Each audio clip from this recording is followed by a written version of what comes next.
Well, welcome everyone. Thank you for joining us for the IBS speaker series. Just a couple comments before we have formal introductions. We will be using the chat and raise hand features for clarifying questions during the presentation, but please hold any other questions until the end. We have enabled subtitles and the ability to view live transcript. If you utilize the CC button at the bottom of the screen, you will view the live transcript and be able to turn on or turn off the subtitles if needed. I want to note that we're recording this meeting. While we do appreciate being able to see each other, we also acknowledge that Zoom fatigue is real. And so there are some reasons that people don't want their cameras on. So we'll leave that up to you, but it is nice for the speaker to be able to have faces and somebody that they can see. If you'd like to rename yourself or change your pronouns, you are able to do that as well. And if you need assistance with how to do that, please chat me privately. And then I just want to do our land acknowledgement really quickly. As we gather, we honor and acknowledge that the University of Colorado's 4 campuses on the traditional territories and ancestral homelands of the Cheyenne, Arapaho, Ute, Apache, Comanche, Kiowa, Lakota, Pueblo, and Shoshone nations. Further, we acknowledge that the 48 contemporary tribal nations historically tied to the lands that comprise what is now called Colorado. Acknowledging that we live in the homelands of Indigenous peoples recognizes the original stewards of these lands and their legacies. With this land acknowledgement, we celebrate the many contributions of Native peoples and also recognize the sophisticated and intricate knowledge systems Indigenous peoples have developed in relationship to their lands. And with that, Scott, I believe you are doing the introduction. Yep, great. Thanks, Cindy.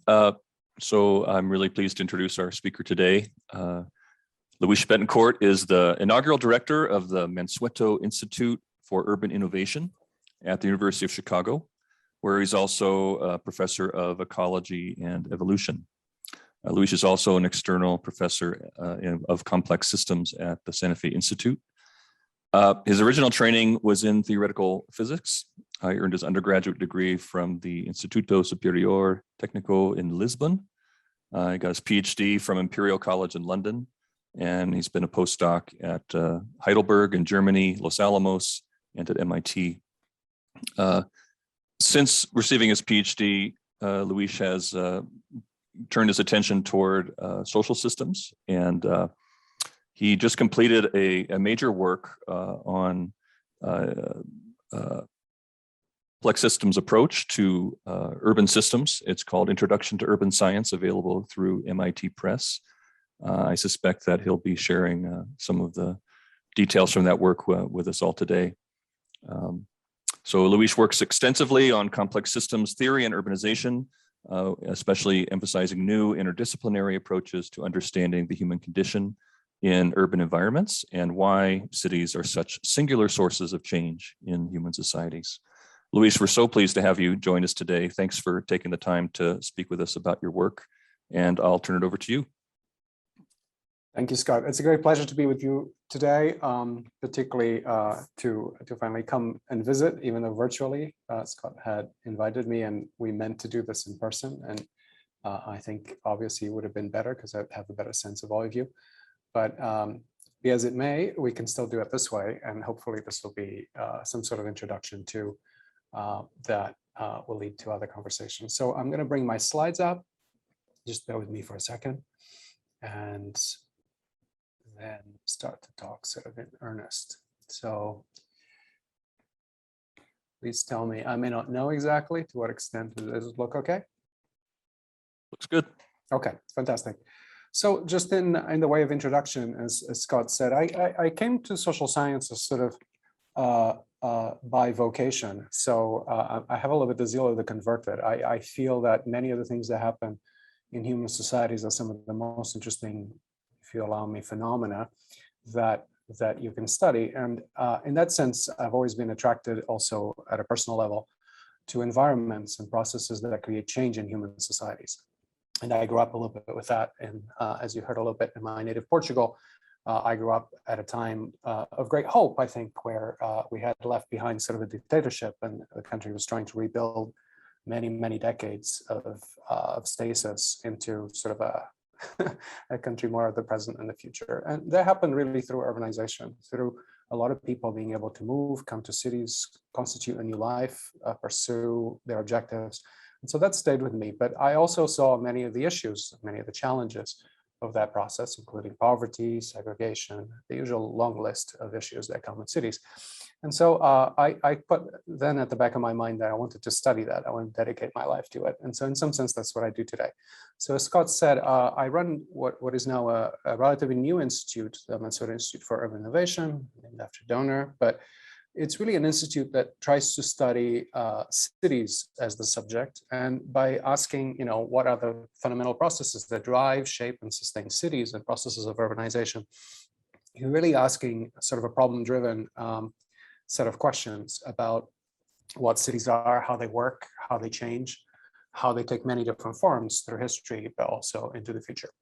And so this requires sort of the kind of approach I like, that brings together ideas and tools from many different places, but also that creates synthesis that are sort of informed by what we observe. And that's in the sense that we're speaking about urban science. It's just essentially what is the knowledge that we have that's generalizable about cities. So this is sort of my coordinates. As Scott mentioned, I just finished the book. So the book has a lot more detail than what I'll be telling you about in this talk, but I use sort of this pink symbol to refer you to some of the figures and some of the arguments or chapters in the book, as well as obviously papers and other things that I'll be using. So this book is really almost a year ago, sort of a synthesis of sort of many years of work, some of them with Scott, of how is it that we understand these environments all the way from across scales, from large scales, where often we've had regularities associated with geography about the sizes of cities and flows of migration, to the city scale, where economists have studied agglomeration effects and so forth, to neighborhoods, province of sociologists, to sort of issues of human decision-making in complex environments, which continue to not be resolved, but are basic to all the fundamental to all the social sciences. So the book really takes you through the lenses of cities, through the path of connecting all these things and showing you that you can actually use sort of the lens and the evidence that's coming from cities to understand these processes, I believe, in a better way than we've understood them in the past, in contexts that are more abstract or idealized. Okay, so now to our subject matter. So we're sort of in a special time, and this is partly why the University of Chicago decided to create this institute that I came here to direct. But you see also many other efforts in many parts of the world dedicated to studying cities and urbanization, some more applied, some more principled, most of them both, like us here. And so I think there are these two main forces that are kind of changing all scholarship, but also how we are able to start actually studying things like cities in different ways. One, of course, is the fact that if you look at the last few decades in the world, we see that almost every nation on earth is urbanizing. People are living more in cities, they're abandoning traditional means of subsistence, and they're living differently. And so this provides you with a whole universe of evidence for comparative analysis, but also begs for an explanation. The second, and sort of the twin revolution, and these two are not independent, they're kind of connected, is sort of the technology revolution that comes together with essentially with I call it here the digital revolution, but you can appreciate it. I'm talking about telecommunications and information technologies, anything from the internet to cell phones and associated technologies. And these technologies have, in some sense, the same role as cities. They're technologies that are used for people to connect with each other, to communicate, to coordinate social and economic behavior. They do it in a different way, but in some sense, they fall into the functional universe of what cities are also for. And out of this, we're also creating a lot of data, sometimes data we're not asking for, and we have a lot of computing. So out of sort of this maelstrom, we're getting sort of perspectives onto cities that are very rich in evidence, that demand explanation, that can be explained, as I'll show you, with some changes in perspectives, but also getting a lot of tools, often called urban analytics, by which people are trying to manage cities better. And this is, a ground littered with pitfalls, but also with much potential. But there's more to this. One thing that there is to this is that you could say that settlements in history, so the study of the history of human settlements, cities, but also things that may be smaller and less urban, are also affected by these two revolutions, both in terms of the knowledge that's being created now. We can ask how far would it extend back, but also in terms of the technologies themselves. You see spectacular new evidence from LiDAR and from other forms of surveying and mapping and characterizing sort of settlements that may be historical ones. And then there's sort of another circle, which is what do we do in terms of all this knowledge and all these tools to try to think about future cities. And the point about this is really that this is the role of science, in the sense that science allows you to extrapolate knowledge to situations that we've not seen before. That's what science really is for. And if you're not able to take that step with a prediction that could be falsified, it's likely, on the verge of not being science. So what we're trying to do here is really to build something that has these characteristics. And what I want to show you today, above all, is that this is possible, it's being done, and has a certain body of work that is relatively well established and touches many of these issues. So this makes us all very excited. And so forgive my excitement, but this is in some sense what I want you to stay with today. So when we look at cities from the past, settlements, cities in history, present cities and future cities, we often kind of look for the things that we think are the forces of change, things like technology, political systems, economic systems. A lot of my colleagues in social sciences here believe that current cities are the products of capitalism. And I tell them always, look, there were cities before capitalism, there'll be cities after capitalism. And that's just an example. It's not that these things don't matter, but they're more topical and circumstantial. They're not fundamental. So if we're not talking in terms of explaining cities in terms of technology, political systems, economic systems, energy systems, forms of urban planning, then what are we doing, right? So that's the question I want you to entertain for a couple seconds, but we need to find something that's deeper, that actually is common to all these settlements on the left, but not just to the way they look, but to the way they work and to what they're for, right? Why would people come to these places, which have many disadvantages? And so I'll use the word micro-foundations, but if you ask what is common to all these environments, and including, the argument goes, would be essential for future environments, you have to think about at least three things, and this will be sort of the spine of what I have to tell you about today.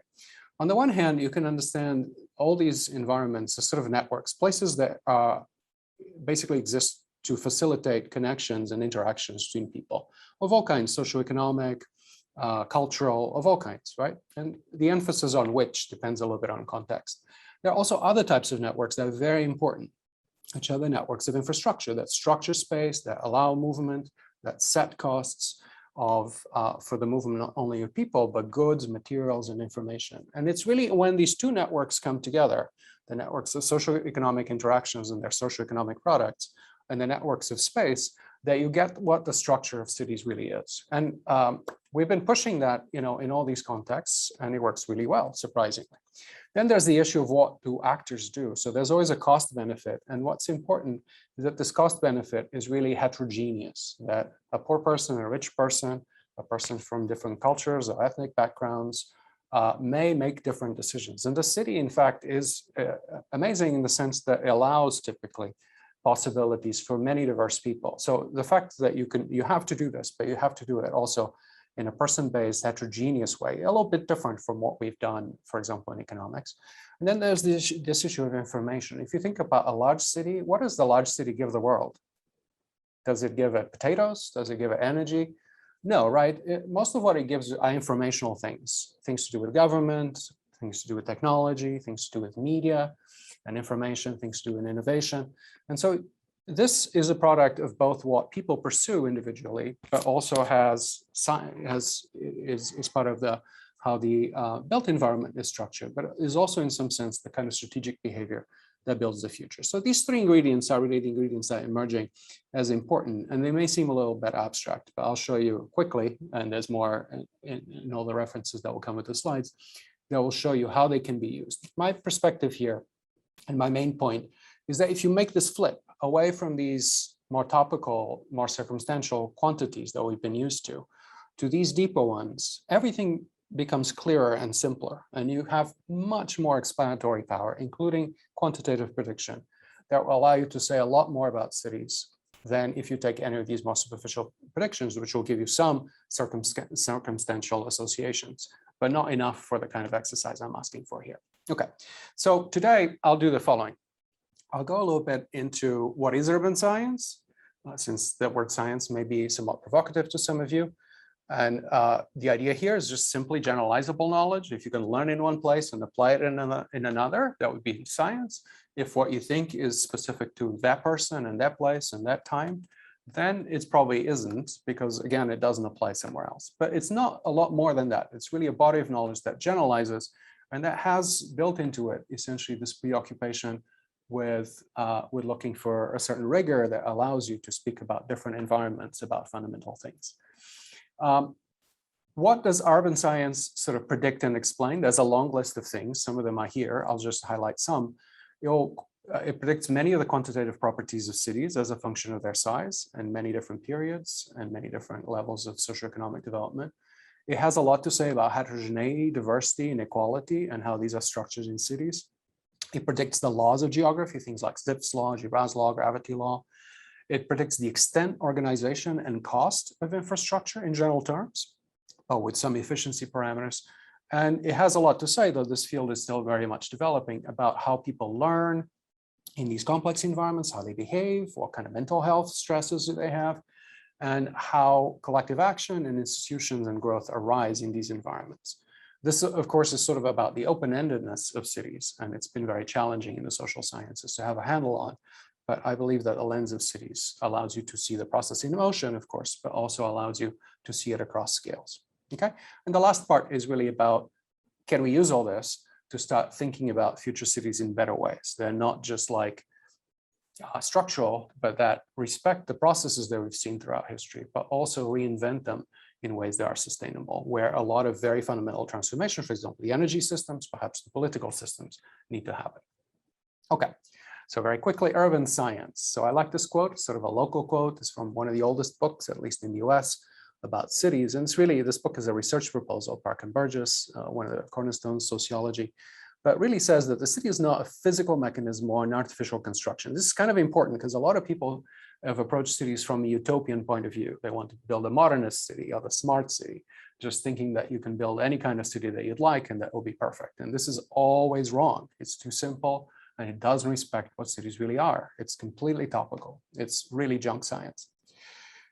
It is involved in the vital processes of the people who compose it. So this is what cities really are for. And then he goes on to say it's a product of nature, but particularly of human nature. And so I like to say that the corollary of this is that if you mess with a city and want to make it be something that it not necessarily is, then you're messing with human nature and making it something that's much more constrained. And this is the problem with utopias, is that sometimes they're well-intentioned, sometimes they're not, but they're really simplistic to the kind of socioeconomic dynamics that humans express in these complex environments. So when you look at cities, a lot of people start in many different places, government or jobs or crime or poverty or infrastructure. But when you look at cities, they're really all this together, sort of centered around people and space in a way that essentially is not arbitrary, but reflects what Jane Jacobs, famous urbanist, described as organized complexity. So how these things are organized in relation to each other, this relational quality of cities is where the game is. And so this relational quality, I think, should be friendly to a lot of particularly sociologists, is really what we're after. What is it and how do we get a handle on it, right? So the answer, it's something that's been developed over the last few years, maybe a couple of decades now, is this idea of trying to describe these relational structures in cities in terms of complex networks. And I'm not going to give you the math today. The book can give you that in some of the papers, but the math is necessary to get numbers out. But basically, the idea is the following, is that if you're in a city, you depend and you relate to many other people for everything you do, right? But these kind of relationships need to fit in terms of space. So there's the space of the city, which has its own networks of places and streets and pipes and so forth. And there's the network of people that also has its relationships, and it's built over this space. And it's the fact that these spaces at the bottom are not arbitrary, but have certain properties that entail certain costs and benefits, that the city kind of can work as a balance, a quasi-spatial equilibrium, but not quite an equilibrium, that allows it to have many, many different sizes. But across those sizes, the structure of these networks changes in nonlinear ways. And that becomes sort of very interesting because it allows us a lot of predictability across size and then across different contexts. So cities are really trying to do these complicated things, connect people, because that has a bunch of advantages here on the left, division of labor, being social, political organization for good, hopefully, change, growth, but also create learning environments. Everyone that comes to a city, particularly a larger city, the first time, needs to learn a lot of things, needs to be open, needs to find complementarities and places where their work and their ideas may fit.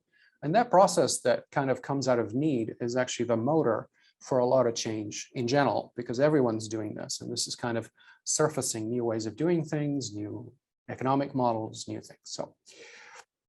And so this leads to a perspective of cities too, with emergent properties that are very different from sort of this idea of political systems or infrastructure. And really, as a complex system, cities are explicitly heterogeneous. They're sort of processes to explore heterogeneities, differences, and complementarities between people. That's done through difference and interconnectivity. The fact that people come different information, different skills together to do things that they couldn't do by themselves. Because this is a network effect, it has a certain scaling that's non-linear. Networks are almost never linear. We see this in the internet, and it became clear then, but this is really true of cities. There's a lot of circular causality. I always ask people, for example, is a city rich because it has good infrastructure, or does it have good infrastructure because it's rich? All right, which one is it? Well, it's neither, right? And it's both, right? As a city goes, right, it builds its infrastructure, hopefully it gets richer and things go well. And then, it builds better infrastructure and so forth, right? At the moment, we're kind of contemplating what to do next in the United States. But I was just talking to China and to Singapore last week, and they know that process. They've done it recently, and people are all alive who planned it. So they understand that this is really how it works. You create things that support processes, and these can run into virtuous or vicious cycles. And then this leads to these ideas that the city becomes an open-ended machine for change, not a machine quite, I don't like that word, but a process where through large-scale sociality and innovation and organization and collective action, a city does create change in human society. So there's something new that emerges at the city scale that does not exist at the household level, at the firm level, and that really is sort of special and old, okay? So just to say what this is in a nutshell, this is maybe important sometimes for planners, but to just bring the individual perspective is that if you live in a city like our hero here on the left, this lady, you have all these things that you need in order to have a good life and hopefully for your life to change for the better. But you're not going to get them by yourself, right? You're not just dig them out of the earth. You depend on people for your health. You depend on other people for recreation, for childcare, and so forth. And this really exists through integrated in time, in space, on an economic budget, and through the functions of other individuals. So it's because the city has a certain structure, and because in your daily life, there's this beautiful concept from time geography. For the geographers, you probably remember that from the 60s and 70s.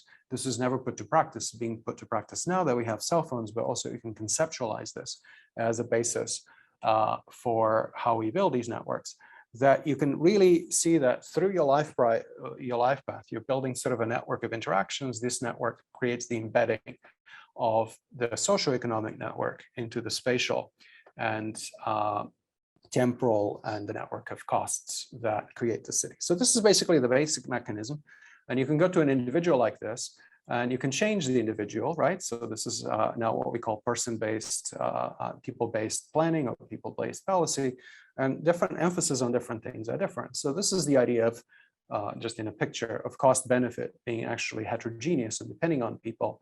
And this sometimes has a dark side, which leads to segregation and to poor people having to live in certain parts of the city that they can only afford and becoming concentrated in terms of poverty, but also can be a tool for positive planning in that we are aware of demographics with special needs, and we're able to actually plan those in a way that's not sort of old school master planning, right? So attention to people and enabling them in terms of the capabilities approach to development, for example, in a process that allows them to make the most of all these possibilities of the city. So the city in the end really works across all these scales and integrates these scales. It's only then they are really starting to understand cities. There are individuals and households that are trying to deal with life in these complex environments. There's sort of the neighborhood scale where livability, school, safety, and growing up really tends to happen. And then there's sort of the city scale, which kind of promotes sort of these network effects across economics and and innovation, particularly processes that economists like to call agglomeration effects. And then there are other scales, scale of the nation as a set of settlements, and of course now a scale of the world that we increasingly have to pay attention to in terms particularly of sustainability. I'll go there just towards the end. Okay, so again from Jane Jacobs, this stuff is not complicated, is what she's saying, right? This stuff is really the stuff that you experience every day. It's just putting a little bit of analytics, right, an analytic perspective on your life path and what that means and how it could be measured and how it really becomes the backbone onto which everything is built, but how being in a city changes what you can do with that effort and opens up all these possibilities through interactions with other people, right? But so what I'm seeing here is that this change of perspective is very generative and produces all kinds of things that we then observe in cities and that are predictive and stable across many different systems. So let me show you those. I want to show you what some of the things it predicts and explain.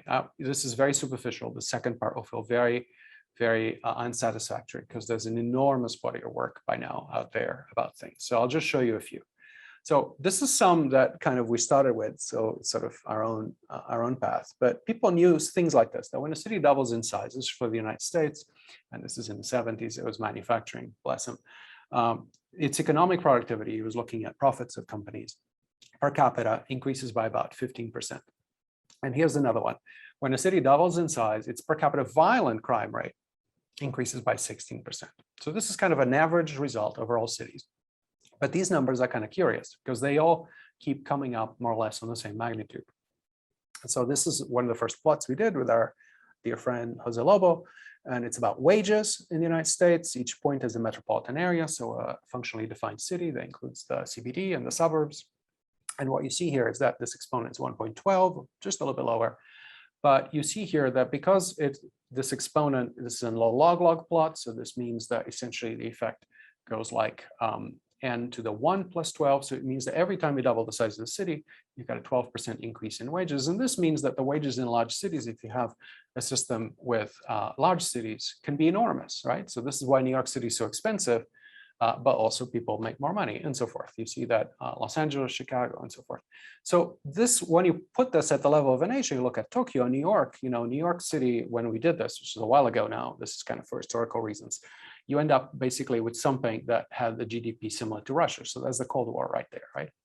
So this is kind of some of our first papers, and you can do this exercise and see that these properties, that socioeconomic quantities essentially are held over time, are held over many different nations. This is all contemporary nations, 10 nations here, and hold across also many different quantities. I showed you already time, productivity, wages, patents. This stuff kind of starts to beg for an explanation. And so we did this to oblivion, and Scott can tell you a lot more. But this works for contemporary cities. It works for old cities, like some of them listed there. And like any good theory, should break down at some point. So it breaks down in places like hunter-gatherer camps and a few other small settlements. And it breaks down also when the cities are forming as networks, like in slums. And I'll show you just a little bit of that in the time we have together. So the idea is that basically, just to leave you with where this comes from, is that there's both an economy of scale and sort of an increasing returns, an increase per capita working at the same time. And these are basically mirror images of the same effect. So if you look at the built environments, the road surface, the amount built in a city, it actually is smaller and smaller per capita.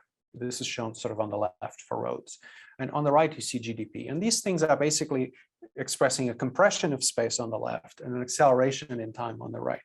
And so these two things are basically the fact that the city's compressing people so that they interact with the same effort a bit more frequently. And this leads to the acceleration of socioeconomic rates and their outputs. So it's sort of, we like to think about this as sort of some social reactor that the city creates. It creates the environment for facilitating more frequent and more per unit time interactions. Okay, so this again shows up in Europe, in the United States, in China. I'm not going to spend time on these, but it's very, very general. And it comes from this effect. You put sort of people in infrastructure, you have their networks, you put them essentially into space. And in a certain city, this leads to a certain life path with certain interactions. And you get a certain per unit time set of different things that you need to do in a city. And once you go to a larger city, your house tends to be a little smaller, the highways tend to be a little bigger, but these things per unit time, per unit effort are basically more available to you. And this looks like an acceleration or superlinear effect. Okay, so this also implies a certain structure of infrastructure. I'm going to spend time on this, but this is very important, that the infrastructure is not flat. There are things like highways and local roads, and these have different flows and different speeds. And this is what, in the end, sets the cost. So this is where the math comes in, and you have to sweat it a little bit more. But this gives a general theory of how the infrastructure of cities and their costs of movement are essentially predictable and what efficiency parameters control them. Okay, so based on a bunch of principles, you can derive all this stuff and come up with those numbers. That 1/6 is a number that comes out of all this stuff. It's a relatively simple number. And the prefactors also come out of essentially costs of movement, efficiencies of the infrastructure network, and a few other parameters. So there you have it. I would be remiss if I didn't say that this works also quite well in ancient cities. So once, this is a long story, and Scott can tell you one day, but he came into my office one day when I was thinking about the stuff for modern cities, and he had read one of my papers, and he said, this stuff is not really about modern cities.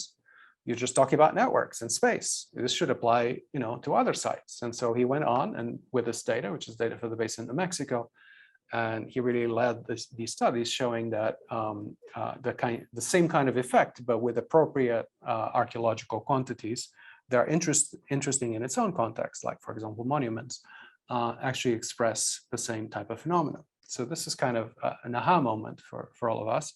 And here are some of the results, but it's expressed in terms of many other things in that table. And since we've looked at many, many systems from Roman Empire and classical cities to medieval cities to the Inca, to a long list now that mostly research that Scott has been leading, and now a large community of archaeologists and people using archaeological data are exploring. Okay, so I want now to just basically spend a few minutes on some of these other ideas and then conclude with cities of the future. So this is just, I heard that some of you were demographers, so I just wanted to have one slide on that. So this is about sort of the laws of demographic equilibrium across cities, equilibrium or not equilibrium. So you can set up essentially just a model of births, deaths, and migration across cities. And these models basically predict a lot of the laws of geography, the laws of movement, and the laws of city size distribution, including Zipf's law. So this is somewhat done in this paper, but it's just to show you that the roots of these things are not anything very exotic, but have to do essentially with demography under certain simplifying conditions, which are the most general as possible, often called maximum entropy. So there's a way to also understand these things and not just being some quirk of cities, but being a general process by which people move around and are born and die, but under certain patterns create certain things. But this also starts allowing you to read out deviations from the neutral laws like Zipf's law, essentially as information, as express preference for certain sites over others. And in terms essentially of innovation and growth, we're starting to see essentially the roots of economic growth by seeing how people come or don't come to cities, but basically with urbanization, which is what the slide is showing you, and sort of the roots of these processes as people behave and invest in their lives through a life course. That's different work that I'm not showing you today, but that I'm very excited about. So this last bit, I want to tell you a little bit about developing cities and sustainability. So this is part of the work also that we're doing internationally, and has to do with when these networks are not present. And therefore, in some sense, how the city is still forming and what kind of deficits they create, but also how you can use this kind of analytic framework to start predicting the nature of solutions that could be devised. So what you see here is a slum, I believe in maybe South Africa, and it's work that got me into this with a large nonprofit called Slum Dwellers International that basically does mapping an organization of neighborhood communities and informal settlements towards delivery of services. And so we did a big effort to get communities to have better tools and better processes that were less onerous to essentially express their needs. And this is what you're seeing here. And then we used a lot of this information also to understand from more official statistics, how is it that countries in transition are delivering services? So this is from a paper from a few years ago now. But to show you that there's a lot of inequality in who has services and who hasn't, you could imagine for the United States, for example, who has broadband and who hasn't. And this is basically something that develops over time. And it's hard to avoid under a process where new services are being delivered. Though you can study these patterns of inequality increase and decrease as services first are provided and then become more widespread in terms of patterns of change as is being done here. So this is just to show you, we have spectacular new data about all the building footprints of Africa. And we devised the method to basically look at cities and in fact any territory, city block by city block. This is what you're seeing here for Freetown, Sierra Leone. And this allows us to see the nature of settlement and which places which places have these properties, that they have infrastructure that connects places and which places don't. So we're talking about places that look a little bit like this. And what's important about this is that it's semi-formal. If you look, many of these neighborhoods have streets and have some services as long as they're close to streets, but in many places, as you might imagine, they don't. And so you can characterize essentially in any city block. Here's a large one, which is definitely a large informal settlement. You can characterize which structures don't have accesses and therefore are likely not to have sanitation, power, and so forth, but also quantify the effort of providing those. So these are kind of slides I'll flash through, but this is an estimated population in Freetown that lives in these various circumstances. And so the color here, the yellow colors means that they're really dense slums with many layers of distance from the road, whereas the purple colors and the gray colors mean essentially that these people have services or very close to having services. But there's a way to segment this and show you that there's a whole spectrum of problems. Some are peri-urban low density neighborhoods, and some are more denser inner city slums, and other neighborhoods are neighborhoods that are almost serviced. And so this allows you to see how the network is forming and where the deficits are, and therefore strategically where the kind of networks that we know are there in cities for them to function need to come in. This allows you also to start essentially proposing solutions for how much you need to build. So I'm going to skip a little bit over the slide, but if you're interested in this, we did this sort of worldwide in this site, millionneighborhoods.org, where using OpenStreetMap data, which is free, you can go to every block more or less in the world, block by block, and can have a characterization of that block and therefore that city. So this is kind of where the data is going, but what is the power of having sort of an analytical idea about how a city could be structured and using it to identify what's there and what's not. So in the last just couple minutes, I want to tell you a little bit about looking forward, right? In some sense, the challenge when we look at the future of our societies, I'm going to look at them through the lens of cities and urbanized societies, is really not only that we know how cities today work, or even in the past, but we're able to extrapolate to entirely new situations of climate change, biodiversity loss, poverty, equity, sort of the ingredients of sustainable development. And my point is that we've never had these issues, and we don't know what the solutions are. Many people just assume that somehow we sprinkle a few solar panels and so forth, and the problem is solved. But the fact is, we essentially need to change the entire energy systems of cities, for example. And unless we know how and what they should deliver, we're going to screw up and create a lot of resistance. So the point about the effects I showed you is that cities actually overrepresent a lot of what's good and what's bad about human societies. So this is a classical slide from UN Habitat, the part of UN that deals with cities. And so this is when cities were about 50% of the world population. And so you see that in terms of waste and greenhouse gas emissions, cities are overrepresented. The cities also have this capacity, right, which is a capacity for change. So this is Shanghai, this is 25 years.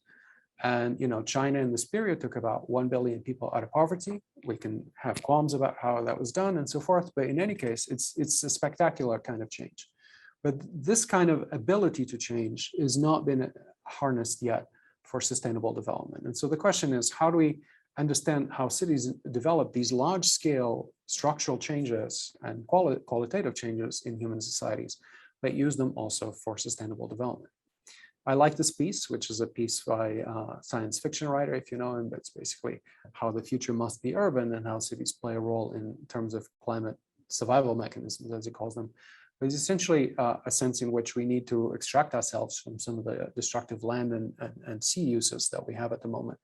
And that concentration population in space is one way to go. So that may look a little bit like this, where cities on the right become more of a circular economy, where we leave a lot of land to nature. You've heard of these initiatives, 30 by 30 or 50 by 50.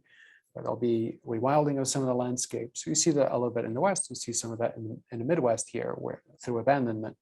But the point is that this is a completely different urban system. It's a system where cities kind of start closing on themselves and start being less dependent on small sites, small towns, and rural areas for food, for some of their food at least, or some of their energy. So this will have profound consequences, not only for the energy systems themselves and the resource flows, but also for the way we relate to each other in terms of series of the different sizes and complementarities between them. So these are questions we need to be able to answer, and you need to have some analytical framework to do it. I'm just showing you in the last few slides that cities already are doing this, and are in some sense leading the way towards sustainable solutions ahead of nations. So here's New York City. There's a way of doing policy where you have quantitative goals and you figure out the solutions through them in integrated ways, in complex systems ways, if you will.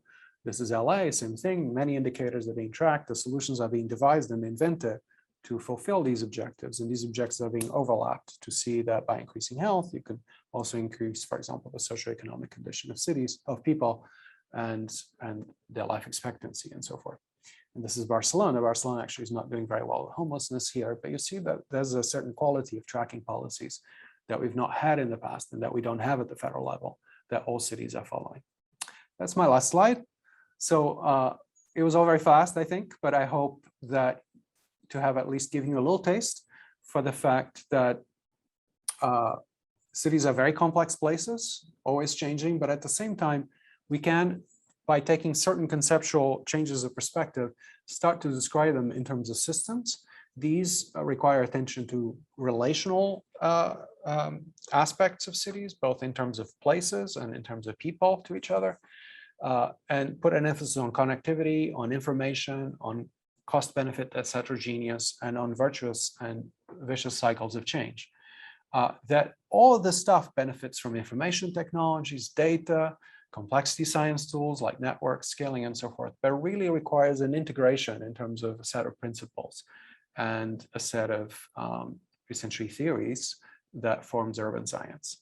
So urban science provides a predictive, expansive view of human settlements all the way to the past, where we know it breaks and why, to the present across many different geographies and cultures, and we hope the future, though of course that's to be seen. And this really allows us to start thinking about process of development, interpretation of archaeological record, built environment, and many other things. So like any science, it doesn't tell you what to do, but it identifies in some sense strategic ways to deploy resources, to find solutions that are context appropriate. And we have a new generation of policy approaches that are increasingly adopting this complexity point of view in terms of setting holistic objectives and pursuing them in ways that are purposeful, but they're not prescriptive. So with that, thank you very much. I hope that was interesting, and I'd love to have some questions. Thank you very much, Luís. It was great. Very, very interesting work. Questions, comments?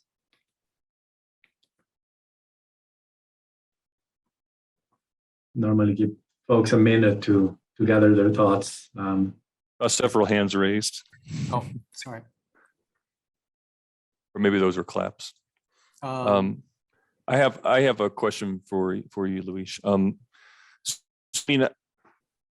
It seems like in the discussions that we've had with others, the point around which there's the most differences of opinion is the idea of a framework for understanding cities that enables prediction, that leads to, specific ideas about what should happen if A happens, B should happen. And my sense is, of course, in the social sciences, there's a long history of people claiming those sorts of things, and right, they tend to not work out so well. So what would you say is different about the approach you're advocating relative to those historical attempts to provide predictive knowledge of human affairs?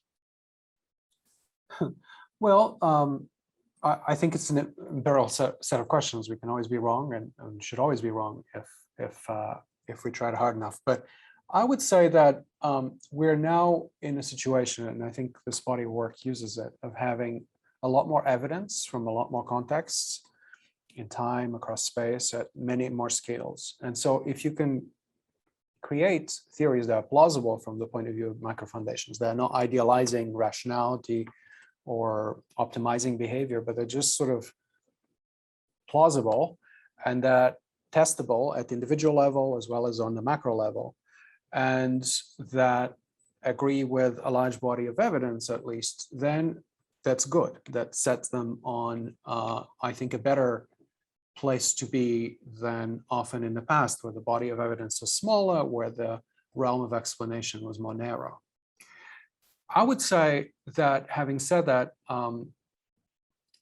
a lot also of the concept of causality in the social science is very tricky. It's often idealized to be something relatively simple and sort of in a single direction. And causality, I think, I don't think I'm saying anything that anyone doesn't know, but often when we do math and when we do policy, we kind of forget about this. That causality really is not that simple, and it requires often a whole set of interactions that do create feedbacks and circularity. And I think that the kind of prediction that we end up doing at a macroscopic level, for example, in terms of scaling laws or in terms of Zipf's laws and laws of geography, that entails a relatively large population average. And in that population average, what we may think are the explanatory variables like city size is really not a causal variable per se. It's sort of an equation, it's a variable of state. It's telling you how big the system is, very much like it's used in ecosystems or in the theory of gases. It's not that the number of atoms in a gas predicts, so to speak, in a causal sense, the way it's used in social science, their behavior.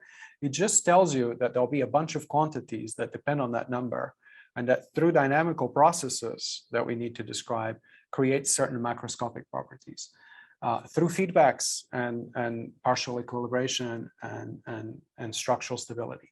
So I think that takes away a little bit this sense of strict causality and puts it more in terms of a population average that's much more robust. And it's typical of many other things that are very predictable in social sciences, from demography and death and diseases to casinos. And at that scale, it works very well. I think very strict causality is often a red herring as a methodology in social sciences, though I'm happy if many people would disagree with that. But I tend to start from that perspective.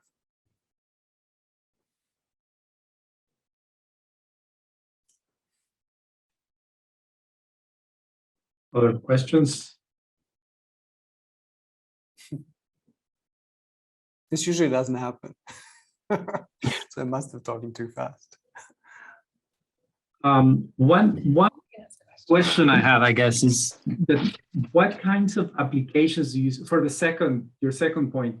What kind of applications do you see for those data for slums? That sounds amazing. It would be, I mean, have you or others started to work, for example, on re-questioning the way in which, for example, the UN or others make us, estimates about how many people are living? Yes, we're doing that at the moment. So,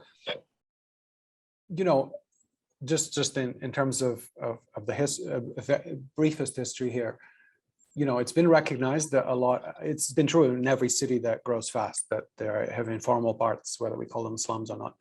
But at the moment, because urbanization has been so fast and the populations are so large, particularly in South Asia and Africa, there are large populations that look, at least to the Western eye, we like to call them slums, and to people like UN Habitat. So we work quite closely with UN Habitat in particular in terms of trying to recalculate and refine the ideas of what that means. And they're quite open-minded, but they also kind of live in a policy environment. But essentially what we're writing now is that this idea of binary classification, slum, no slum, is dumb. Obviously this is a completely artificial, and it's objectifying, of course, and stigmatizing, but it is also, besides that, just factually not quite true. That most of the neighborhoods, even the photo that I showed you quickly, are neighborhoods that have some access to services, some better buildings than others, aspects that are more or less formal. And that in some sense, the solution also should be thought as a gradual sort of improvement of the infrastructure, the connectivity, or the formal legal environments that allow people to occupy land and have rights and responsibilities.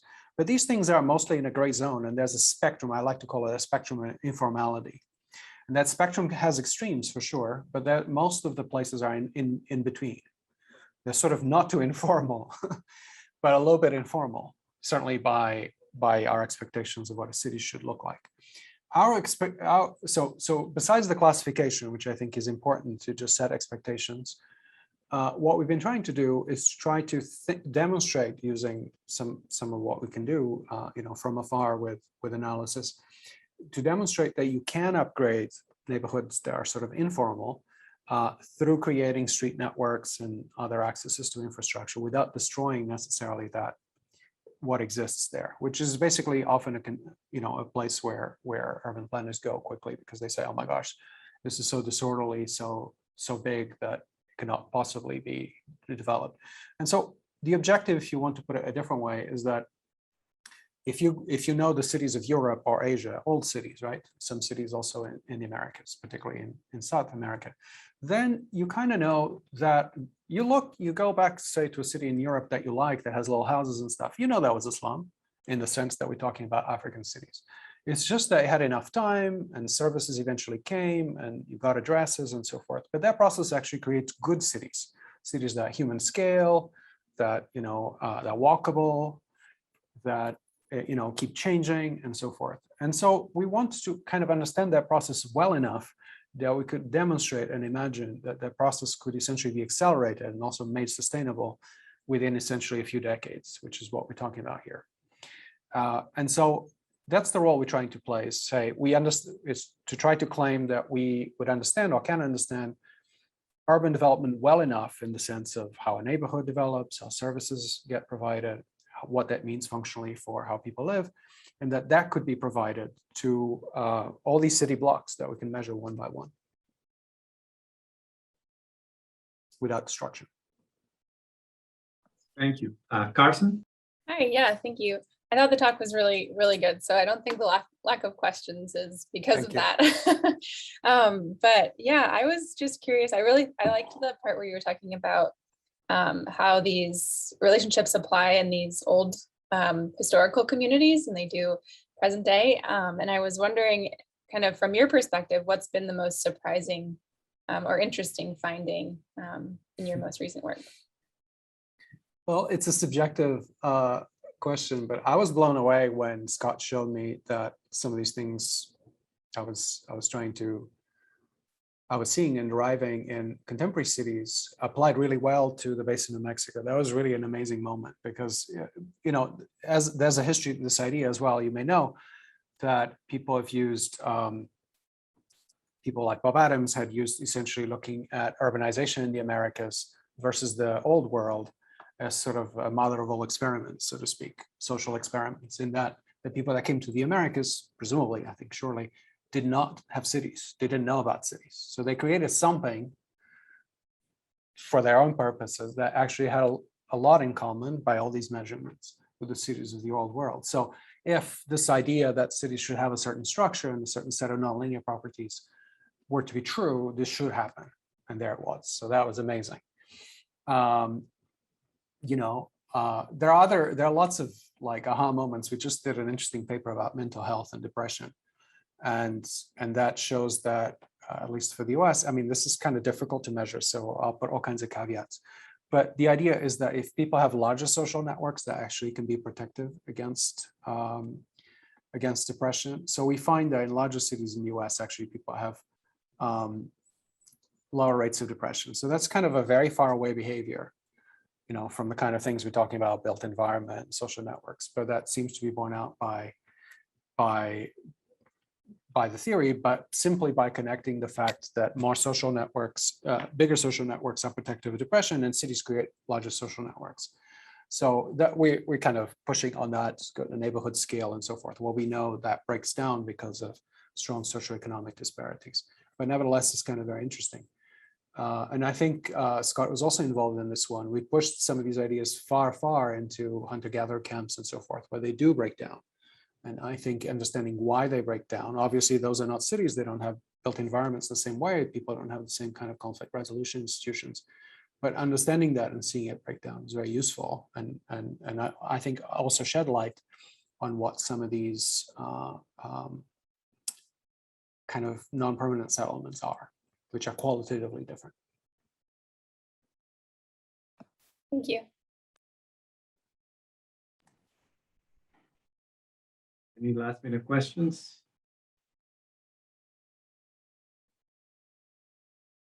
There's Alexander, maybe? Oh, sorry, Alexander. Yes, thank you.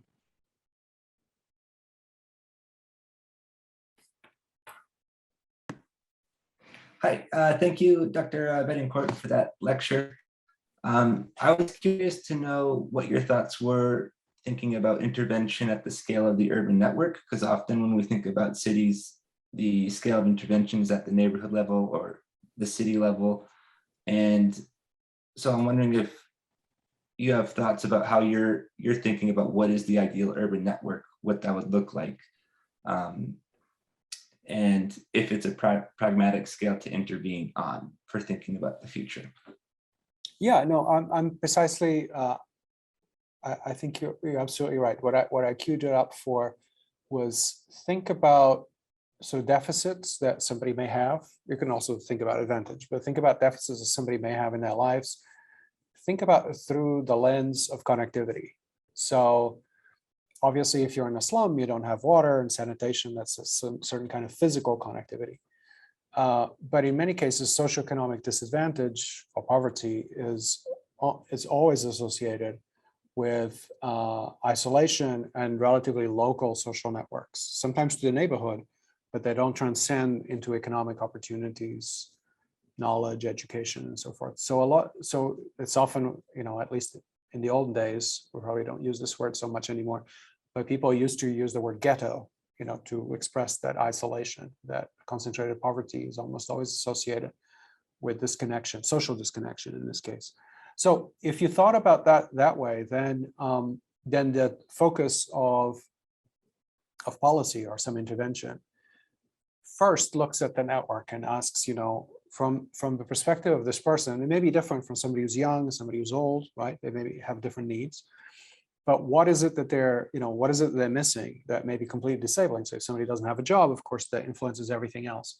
If they don't have a house, that influences everything else. But there are other things like even, say, childcare, right? If somebody doesn't have access to that, then influences all kinds of other aspects of their lives. So, and you can imagine other issues. So, so think about it that way. I think it's very insightful. And it provides essentially a very different pathway towards, for example, thinking about poverty and poverty alleviation, right? Because you wouldn't necessarily think about, as we often do in the United States, give somebody a check so that they can afford rent. Okay, that may be important, but it may not change structurally their position in relation to opportunities in the city. So if that doesn't change, then you're not changing sort of the opportunities that somebody may experience and therefore their condition. So, I think that that's a much more fundamental way to look at it.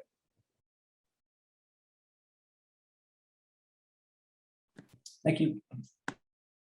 Thank you. I think we're at time, so we're starting to lose a couple of people that have to go to the next meeting and so on, as of course. So please join me in thanking Professor Bettencourt for his great talk on 3 major issues that you somehow made into 40 minutes. Appreciate that. Thank you. Good to see you. Thank Looking you. forward to visiting one day. Luís. Yes, we hope to have you soon.